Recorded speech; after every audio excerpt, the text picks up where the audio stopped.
Being a fearful, avoidant woman myself that had a situation with an anxious man, I want to talk about how to properly love a fearful, avoidant woman. Say you are in this relationship with her, things are starting to get rocky, she's pulling away a bit. People tend to do the wrong things in this scenario. So here's the spectrum of attachment styles. You have anxious attachment over here, you have dismissive avoidant over here, and you have fearful avoidant right in the middle. The fearful avoidant swings back and forth between anxious and avoidant. So the fearful avoidant has two core wounds. One is of abandonment, like the anxious person. The other is of engulfment, like the dismissive avoidant. What you will typically see in a relationship with a fearful avoidant is a lot of hot and cold, to the point where you may feel like you are talking to two different people. Sometimes it will feel like they are very present and connected with you, and then all of a sudden they will just pull away. This was the exact situation that I had with this anxious guy.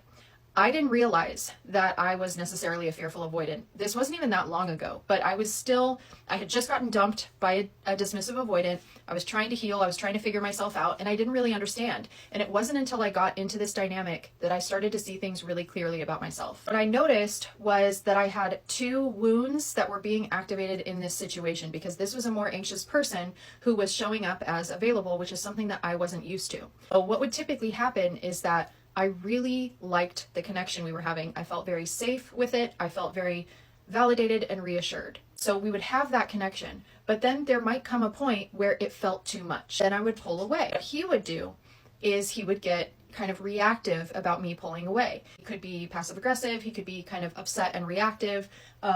And I know that he was trying to be understanding, but it was triggering his core wound of abandonment. So he was acting out on that. But if you want to love a fearful avoidant, you have to understand that you have to nurture both of their core wounds. So when they pull away, they are feeling a sense of engulfment. And so they need to take that space. When they take space, you take space. You don't reach out. You don't whine and question them to get answers. You don't use passive aggression. You don't do anything. You simply pull back, you go to your own life, and you say, okay, this was expected because I know they're fearful avoidant and they get overwhelmed. And you wait it out. And guess what's going to happen? If you mirror their behavior and you pull back, the fearful avoidant is then going to get triggered back into their anxious wound.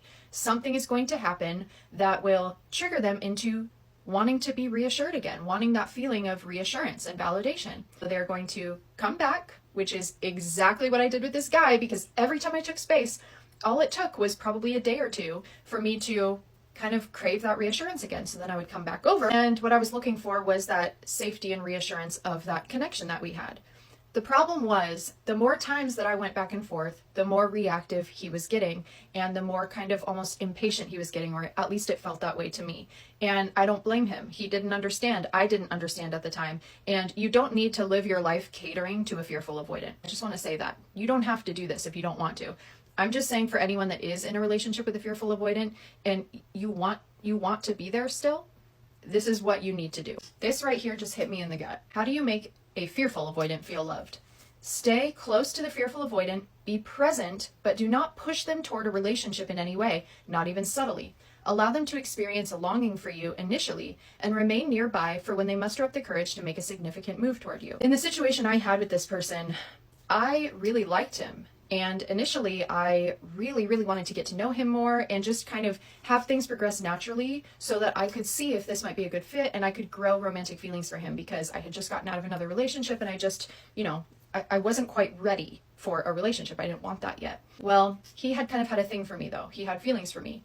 And it was very difficult for him to just, I think, be present in the moment and not be thinking about the future and not be thinking about what we could be at some point. And even though I know that he wasn't trying to pressure me, and he would say that all the time, what I saw through kind of his actions and his words and behavior was that there was a lot of pressure and there was a lot of importance put on the fact that his feelings are at stake and he has feelings for me and he can't just shut those off. What I really needed, and what I think would have made the situation a lot more successful, is if, just like that paragraph said, if he would have stayed near, like that safe person that was there, but there was no talk of relationships, no talk of this is what we're going to be in the future. Oh, do you promise? Like none of that at all.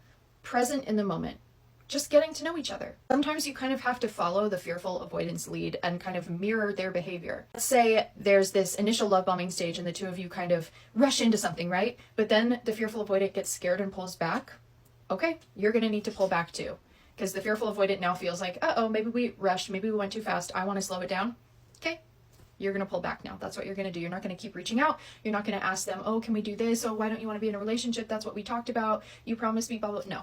If you want to make it work, you're going to pull back. And you pull back without putting up a fight, without resistance, without reaction, okay? It's going to make the fearful avoidant feel safe again to come back for reassurance and re-engage. And you're going to be connected and present and enjoy those experiences with them. And I think that the more that you can do this, the safer that you become to the avoidant, where maybe they don't always feel like they have to take so much space now. I'm learning to trust this person. This person isn't bothered or reactionary when I need to take a little space, or when I can't text them back right away, or when I don't want to text them back right away. They're not going to get sick over it. They're not going to have to leave work early. They're not going to have nightmares about it. They're not going to be super upset if I have to go one day without speaking and maybe I can't, maybe I don't tell them, right? Maybe I don't come out and say, hey, I'm not going to be texting you for the next 24 hours. Maybe I don't know that that's how I'm feeling, but maybe it is. And maybe I just need that space. And if they also pull back and just say, oh, okay, she's not texting me today, that's fine. That makes the fearful avoidant feel like, oh, okay, they have their own life. They're not worried about what I'm doing. I can still be independent. I still have this autonomy. So that makes me feel safe to come back to the situation. When the anxious person starts to get very reactionary and needy and clingy and desperate and constantly negging to have conversations and, things like that, you are pushing the avoidant so far away. I don't care if it's fair or not, okay? I am just breaking it down exactly how it feels to the avoidant person. Last thing, this I thought was really good from an article. One thing I usually don't discuss with this principle is the importance of closeness when the fearful avoidant is not pulling away, of being present in the moment. So much emphasis gets put on when the avoidant does pull away, but if you can be connected and present in those good moments, oh, that is so important to the avoidant, to make them feel safe, to make them feel like it's okay that they maintain their sense of independence and that it's not going to kill you.